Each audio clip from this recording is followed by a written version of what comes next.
Onyx Philippines. Sige na nga, naghihiyawan na ang mga audience doon sa ating arena. Maging ang mga casters dito, ready na. So for this potentially last game, Ingan and Midnight, take it away!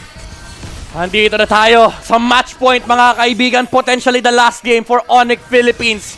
Kakayanin pa ba ng Onyx Indo na i-extend itong laban to Super Friends? Grabe yung suntukan na ng dalawa ni Sans dito sa may middle lane. Kiboy nag-a-attempt ng tulak dito sa bentang likuran pero si Super Prince nakikipagsayawan lang. Sabi ni Super Prince sige akala niya walang damage to Matilda ko. Pues may kasakitan pa rin yung mga wisp na lalabas niya. And grabe yung domination ng Onyx Philippines sa pag-secure talaga ng river control. Dadali na naman yung buhay ni King Kong. Magna 9 minutes, level 15 na naman to. Kung ganyan yung roam mid mo. Tignan mo, si Kairi sinisilip ng dalawang tank. Yung Onyx Indo sinisilip na nagnanakaw si King Kong ng green. Tsaka walang magawa. Tignan mo. Ulti, may ulti yan! Pwede mo mabigan si Kiboy. Okay, kinamitan na ng Secret Hammer. Okay, Panis. nakawala pa rin. Panis. In-electrifying bits yung tulak para makalabas. Well, at least hindi na-burn yung flicker doon ni Kiboy. Tama pero naman. wala din naman kasing nakuhang kill yung Onyx Philippines. Ay, medyo mahapti yung yung pana. Kahit paano may nakakaharap ng pangbawi dito yung Onyx ID. Pero nakapag-clear na kasi yung Onyx Philippines ng middle lane. Pero alam mo, Ingan dito medyo kontrolado yung aggression ng mga heroes ng Onyx Philippines kasi nga may Tigreal na hawak dito si Kiboy. And kapag tinignan mo, naka-purify si Kelra at pati na rin si Super Prince. Kumbaga yung punish ng Onyx Indonesia ay nariyan. Kaya may silang katapangan. Ayun na nga yung Secret Hammer. Kumonekta na nga. Pero parang sumasagot ng Onyx Philippines dito. Kiboy bigla na pa-flicker out. Hinahabol ngayon ni Brusco. Pati naman si Lutfi. Napalayo na rin.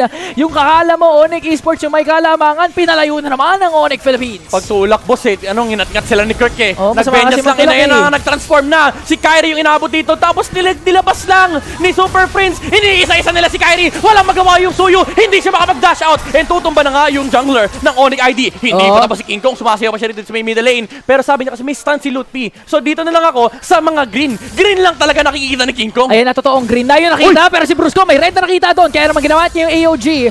Sans forced to use out of feathered airstrike para mazone out yung Onyx Philippines. Pero grabe yung disiplina ni King Kong Oo. Imagine mo, basta may jungle creep siya makita, yun yung prayo niya, men. Feeling ko di na disiplina yun Ano na yun? Parang yun lang talaga nakikita niya yung mga green. Obsession na yun sa mga jungle creeps no? Uy, pero teka lang, Lutfi okay na. Kung may shield kami, shield din kami. May shield.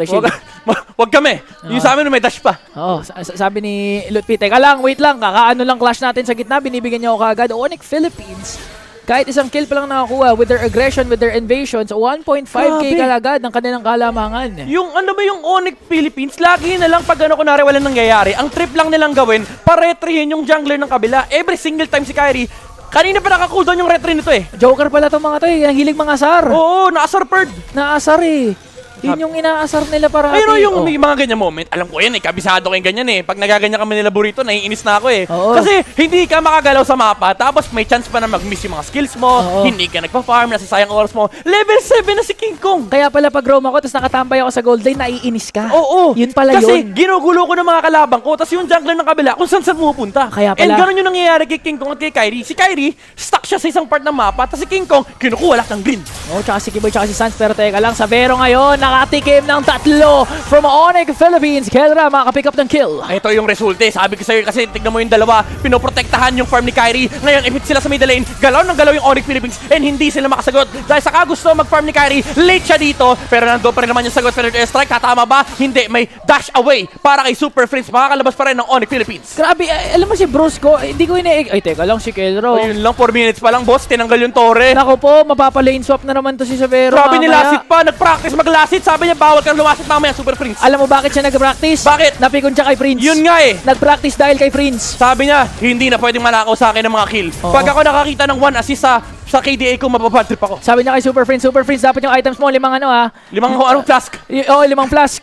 5 flask lang pwede gamitin mo, pero si Kiboy kinamitan nga yung kanyang implosion doon na kay Kelra, pero may purify kasi si Kelra. Naasar bird, naasar yung yung ibon sa middle lane. Tinont lang nung circling eagle, although matagal cooldown noon, pero at least hindi kasi makakagank si Sans. Kanina pa siya ipit sa middle lane, gusto na makalaya ng ibon. Pero ibon mang hindi makalaya, lumipad si Sans. Onyx ID, wala silang magawa. Yung pakpak kasi naputol pero ito si Kelra, kailangan mag-ingat dahil wala siyang purify. Hindi, joke lang, hindi niya kailangan mag-ingat. 5 minutes pa lang, Ingan. Oo. Nakakadalawang Torre na. Tsaka 5 minutes pa lang, 4.3k gold din ng Onyx Ito Philippines. The Sigma pattern. Ayan na. The Sigma rule.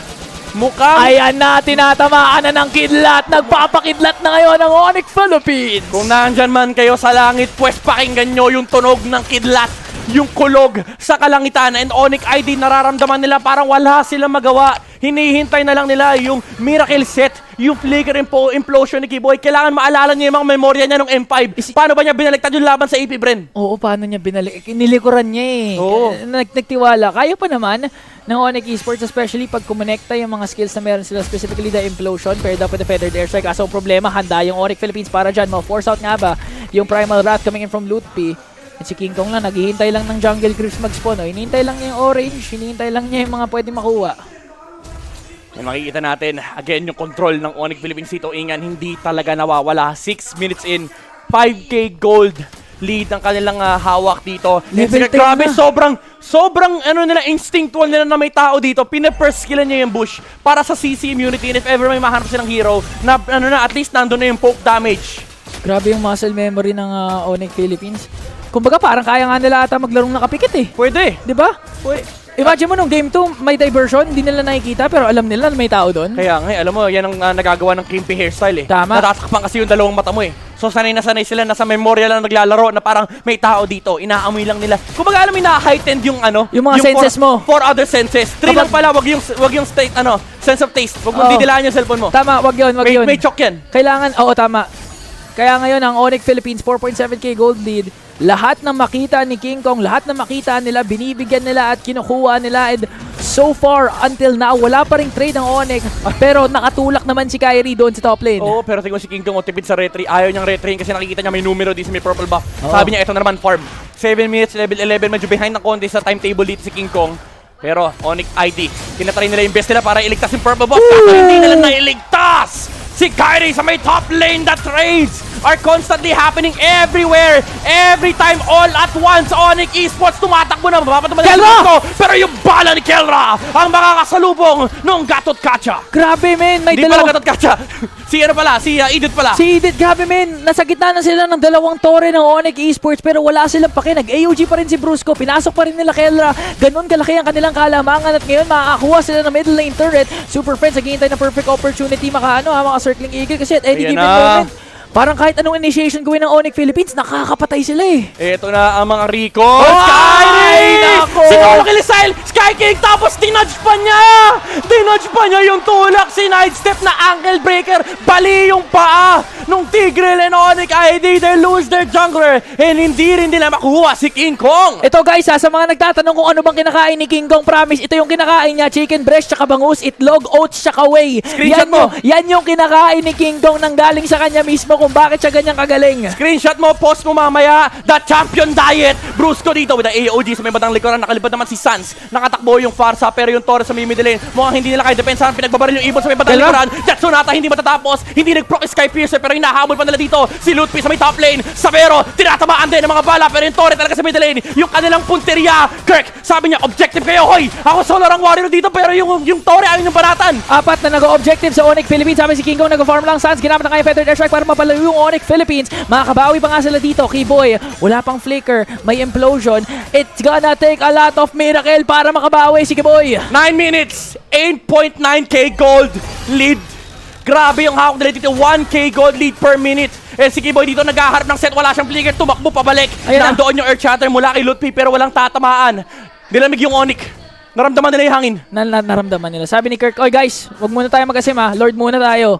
First time sabi ni Kirk, hoy, kayong apat, nag-objective kayo. Okay, yung apat, nag-on mic na siya. Oo. Hindi kasi nag-on mic yan si Tama. Kirk eh.